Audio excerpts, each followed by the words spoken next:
Olá pessoal, sejam muito bem-vindos à nossa série de lives, tá? Vão ser mais de 20. Hoje é a nossa sexta live, tá? Então, muito obrigado pela presença de vocês. Só lembrando, quem não assistiu às lives anteriores, vai lá nas redes sociais, busca, porque a gente está fazendo um esquema de lives que é tipo uma engrenagem. Uma vai completando a outra, tá? Então, já estamos na sexta. Quem não assistiu, volta lá e assiste as outras. Tá? Então a gente falou a primeira live sobre em relação a qualquer pessoa pode domar, né? A gente falou bastante sobre isso, que às vezes pessoas mais velhas ou mulheres ou pessoas que não têm tanto condicionamento físico nos perguntam, pô, mas será que eu consigo? Tá? E aí tá lá na resposta, só para te adiantar aqui, consegue sim, mas lá você vai entender melhor isso aí. Nossa segunda live foi em relação a quando começa a doma. Essa foi a segunda e a terceira. Foi um tema muito extenso e aí a gente dividiu ela em duas vezes. Tá? Então a gente comentou que a doma começa, na verdade, quando você criou um sonho na cabeça de ter um potro e você comprou a cobertura de um garanhão, colocou a égua ou transferiu o embrião. Né? Quando você fez isso, você já está selecionando ele geneticamente em relação à atitude, à aptidão, né? à dominância, à raça, né? E isso vai fazer diferença. Tá? Então, desde que o potrinho nasceu até o momento da doma de cima, que a gente chama, da doma de lombo. Né? Mas, quer queira ou quer não, esse animal vem sendo domado aí desde o nascimento dele.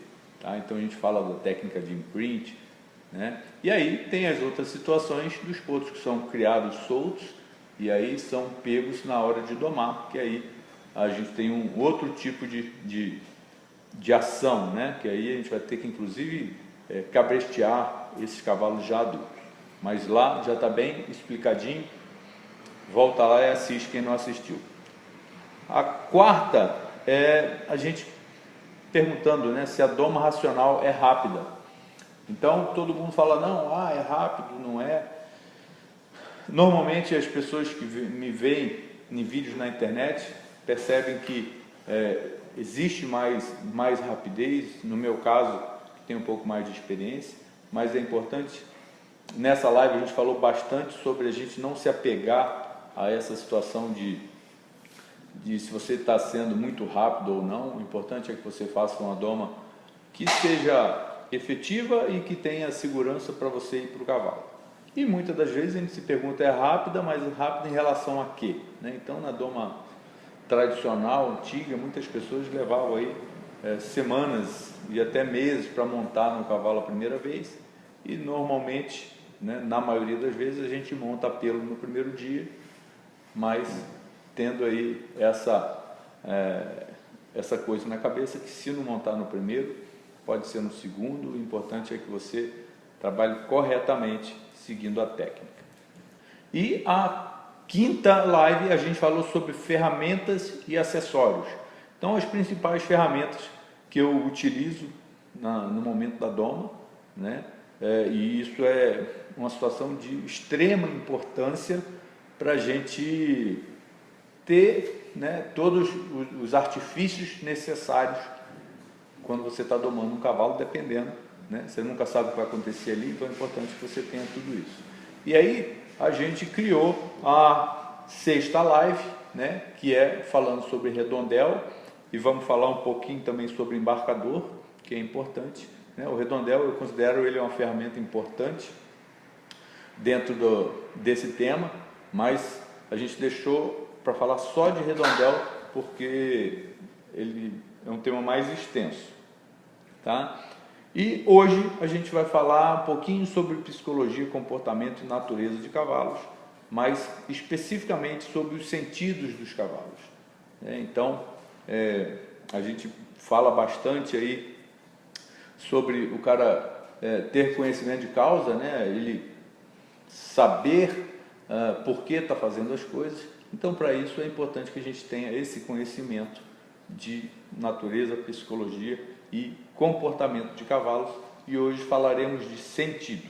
Tá? Então, só para aproveitar aqui que a gente está começando e falar que essas lives, que vão ser uma média de 20 lives, a gente está preparando vocês, lhes dando informação para que você chegue na semana da Doma Racional com mais informações. Então a semana da Doma Racional vai começar esse mês no dia 26, tá? 26 de janeiro começa a semana da Doma Racional. E aí é interessante que se você conseguir assistir todas essas lives, você vai ter muito mais aproveitamento na semana da Doma Racional. Porque o que acontecia antes? O cara meio caía de paraquedas na semana da Doma Racional e tinha muitas dúvidas, né? E aí a gente já está sanando essas dúvidas para que você tenha um melhor aproveitamento.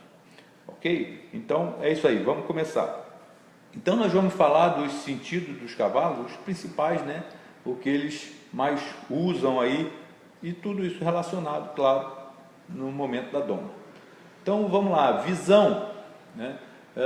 É um dos sentidos muito importantes para o cavalo, né? Ele usa muito a visão para poder enxergar, lógico, o que está acontecendo ali, né? Mas o cavalo tem algumas particularidades. Então o cavalo ele tem uma visão normalmente monocular. O que é isso? Ele enxerga uma coisa com o olho esquerdo e outra coisa com o olho direito.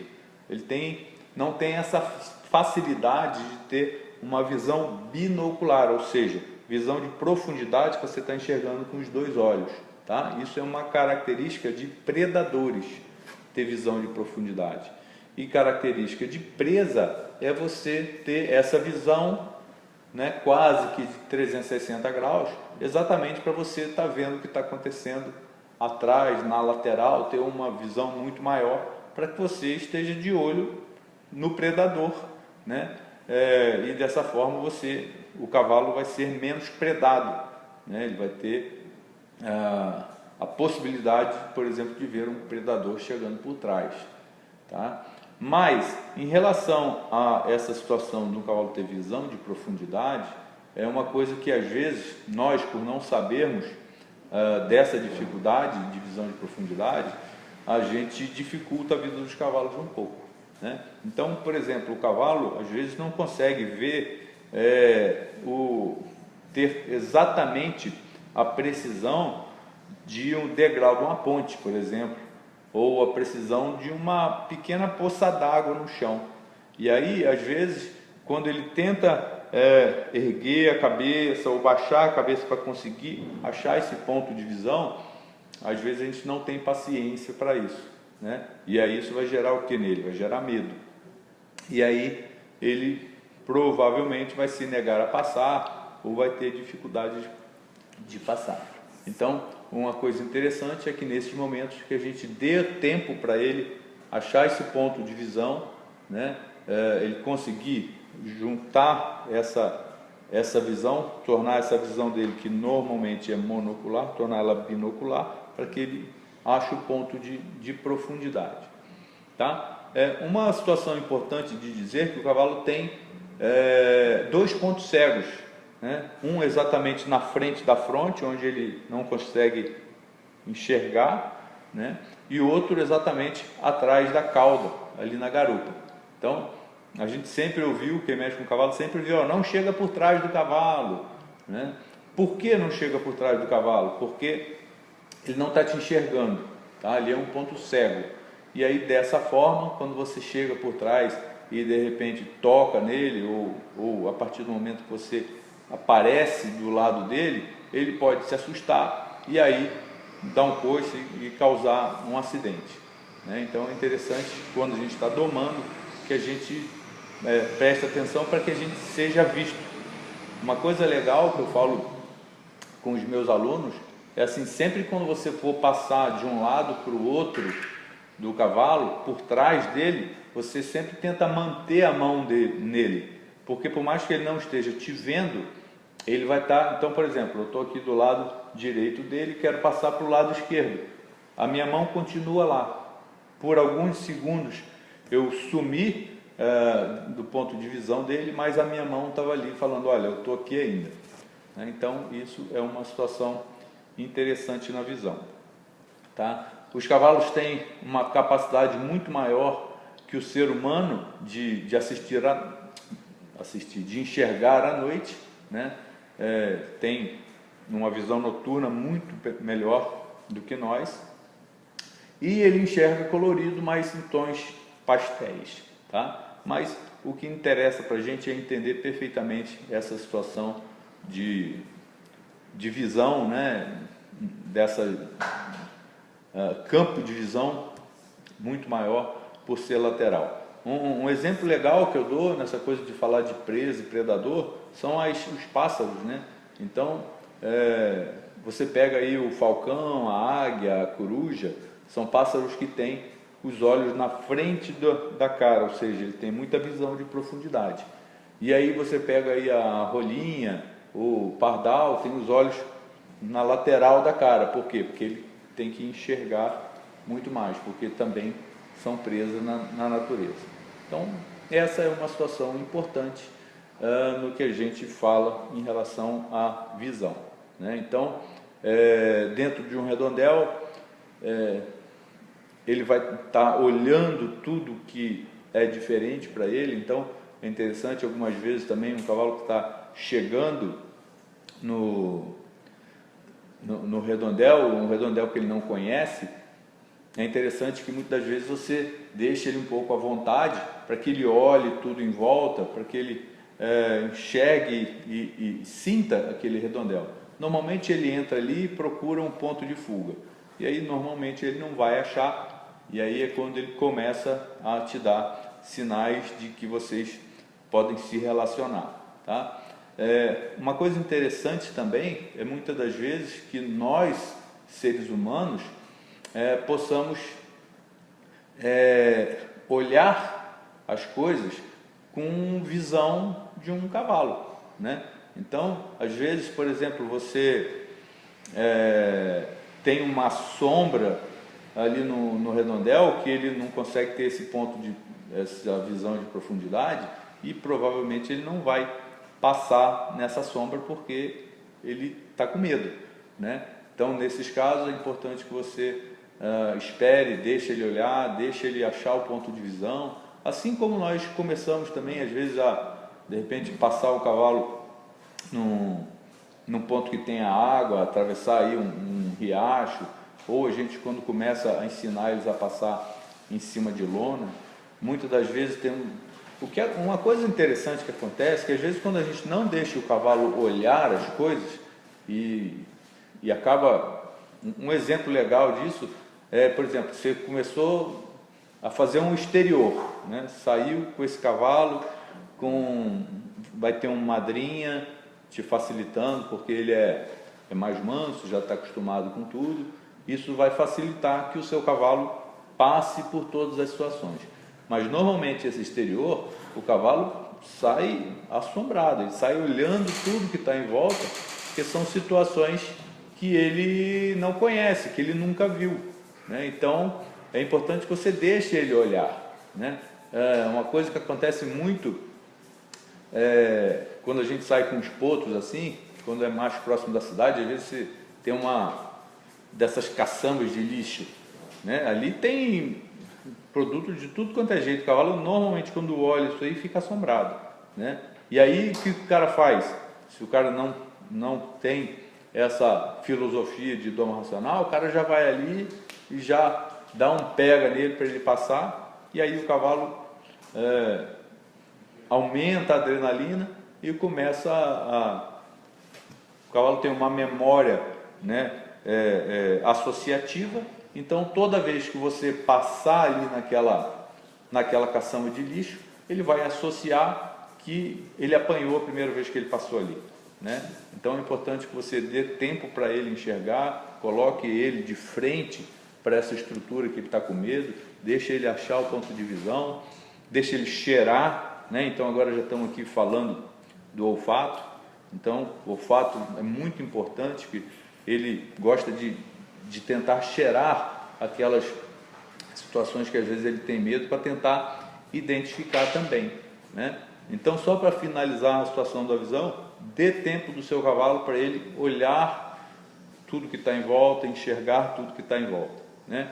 Assim como eu falo muito no curso de doma, que é importante que você olhe para o seu cavalo, que você enxergue o que está vendo, tá? Tem diferença, tá? Você olhar, às vezes você olha, mas não está vendo nada, tá?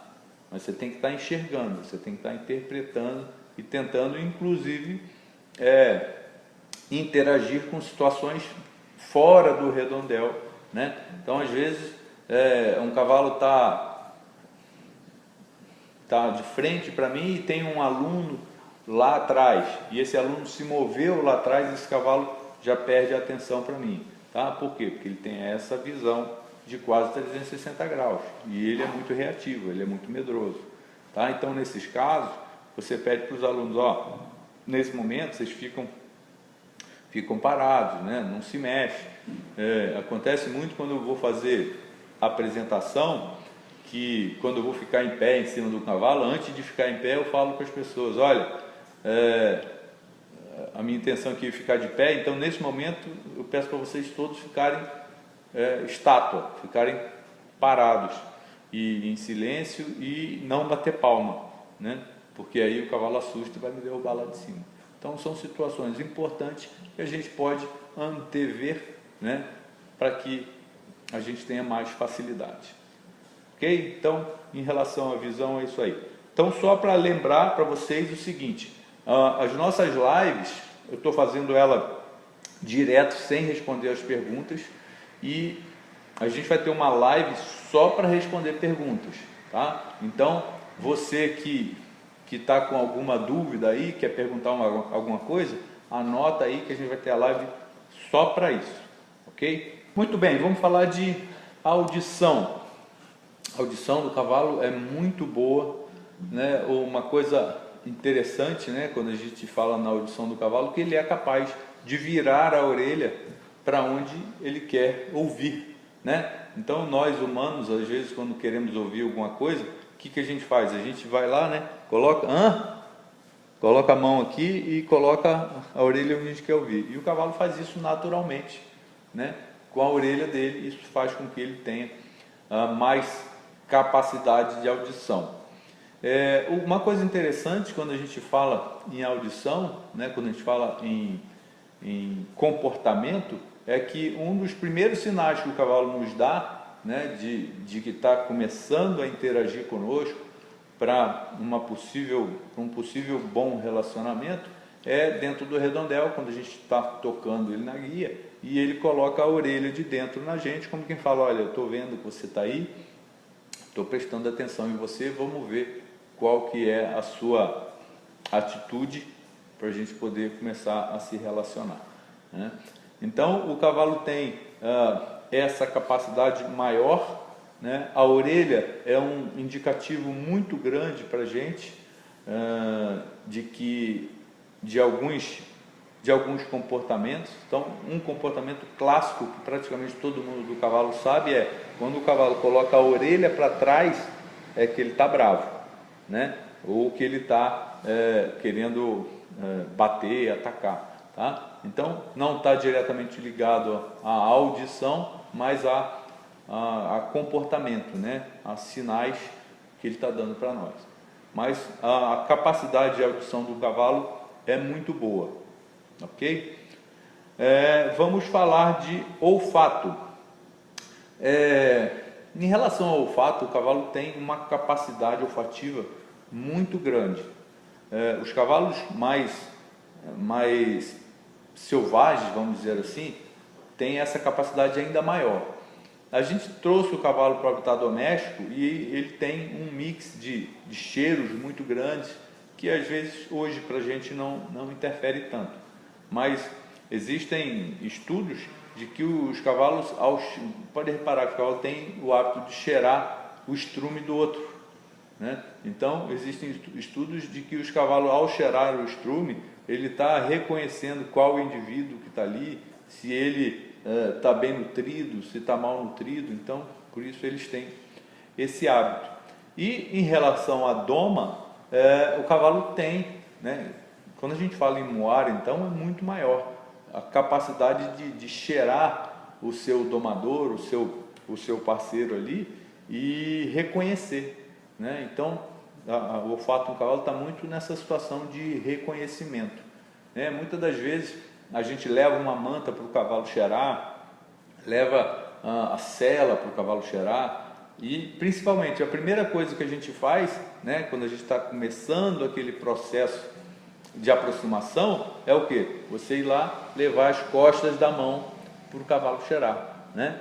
Mas o que é legal? É você entender que o importante é que você leve as costas da mão e não a mão assim, ó. Então isso aqui para o cavalo é uma garra, tá? Isso aqui é uma atitude predatória. É interessante que você leve as costas e deixa ele cheirar. A partir desse momento ele já vai reconhecer o seu cheiro.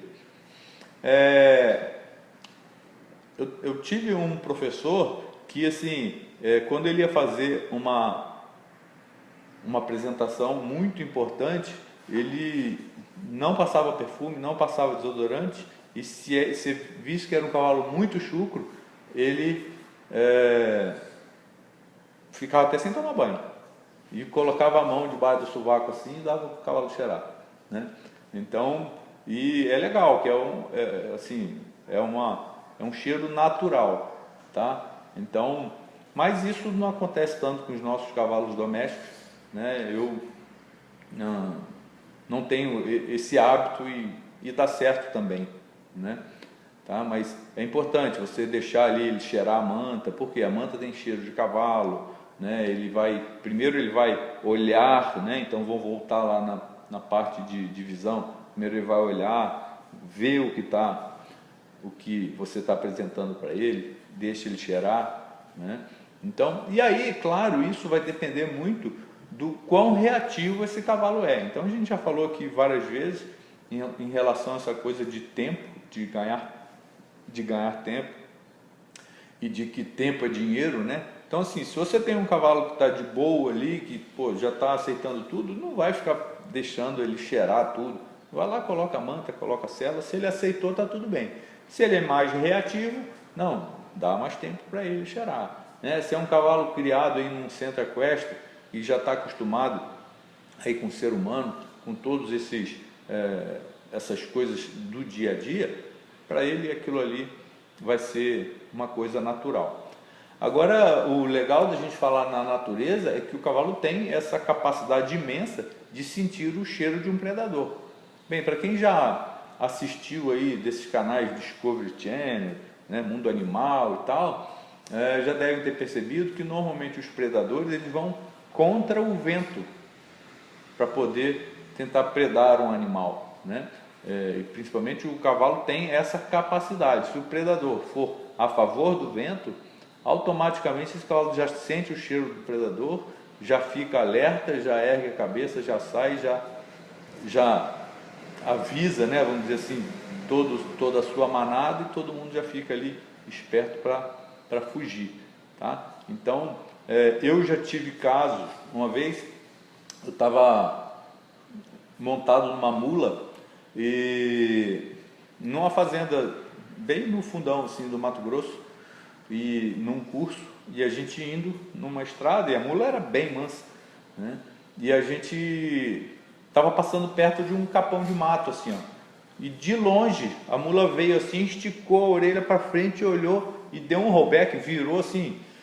A sorte que eu estava meio ligeiro, porque se eu tivesse mais relaxado ela tinha me derrubado, tá? E aí ela foi e do jeito que ela fez, ela já assombrou todo mundo que vinha atrás. O que acontece? Depois, um dos caras que trabalhavam lá na fazenda falaram: olha, nesse capão de mato aqui sempre tem uma onça parda, né? Então, provavelmente ela sentiu o cheiro e assustou e veio para trás. Muito bem, então em relação ao olfato, vamos finalizando por aqui. Tem algumas histórias bacanas, mas aí a gente deixa para uma outra oportunidade.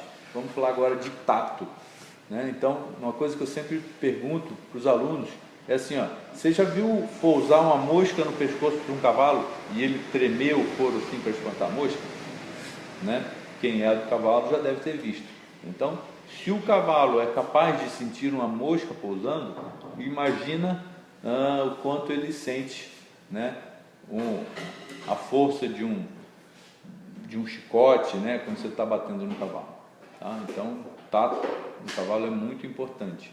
Tá? A gente usa esse tato a nosso favor em todos os momentos. Tá? Então, você consegue sentir o seu cavalo, né, o seu tato junto com o dele. Ou seja, no momento de aproximação, toda vez que eu toco um cavalo a primeira vez, que ele sente a minha mão, eu tento me afastar dele.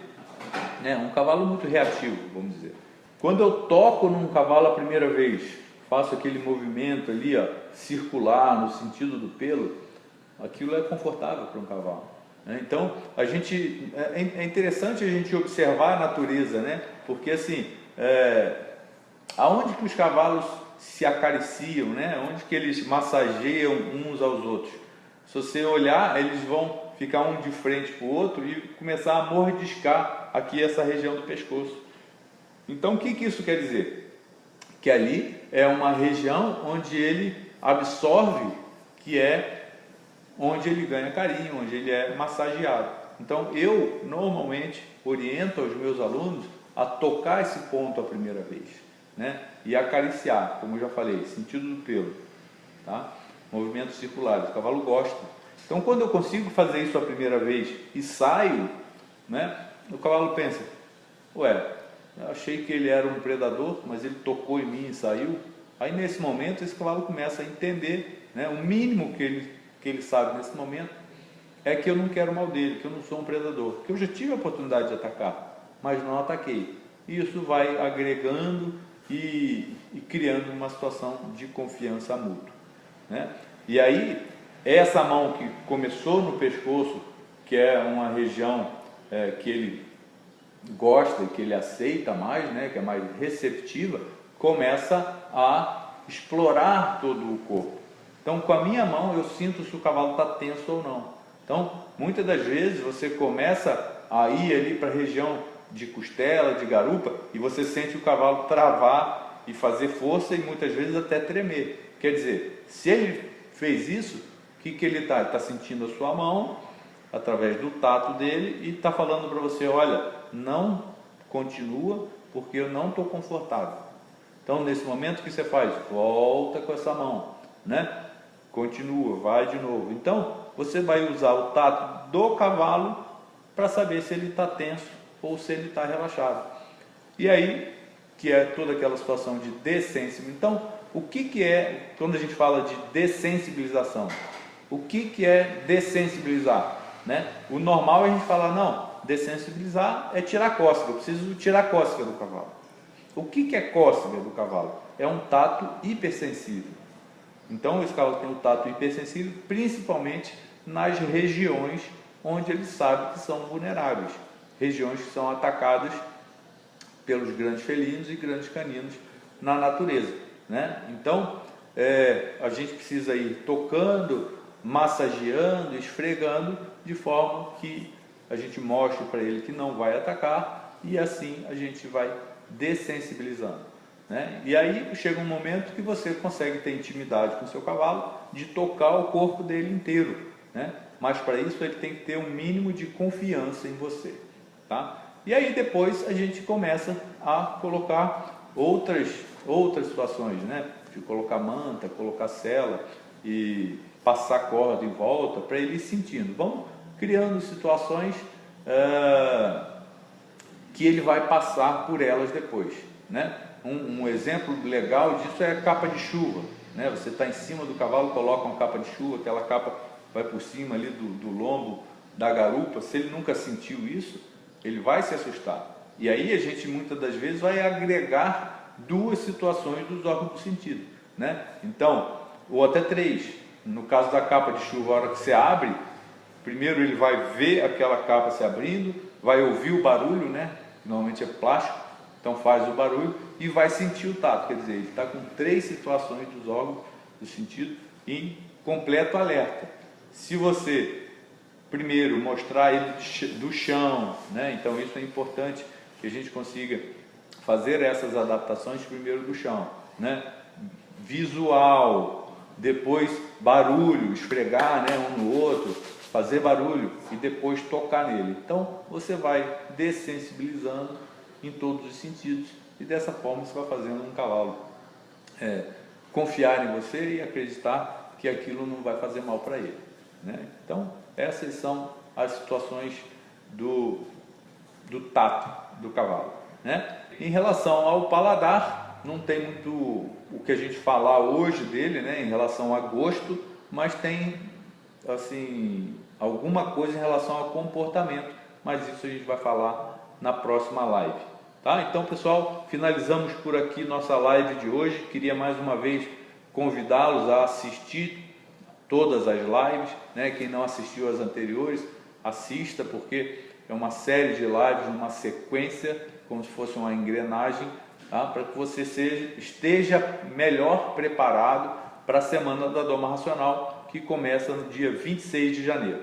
Então fica aqui o convite para você ir lá se cadastrar e se inscrever na Semana da Doma Racional, que é gratuita, né? Então espero você lá e te espero na próxima live também, que eu vou falar um pouquinho mais sobre comportamento, mas eu vou falar um pouquinho sobre dominância, o que é um cavalo que as pessoas falam que é um cavalo de índole ruim, um cavalo bravo, né, que está diretamente relacionado à dominância, à idade, a sexo, ao hormônio, né? Vamos falar um pouquinho mais sobre isso aí amanhã. Tá bom, pessoal? Muito obrigado, até a próxima. Tamo junto, valeu!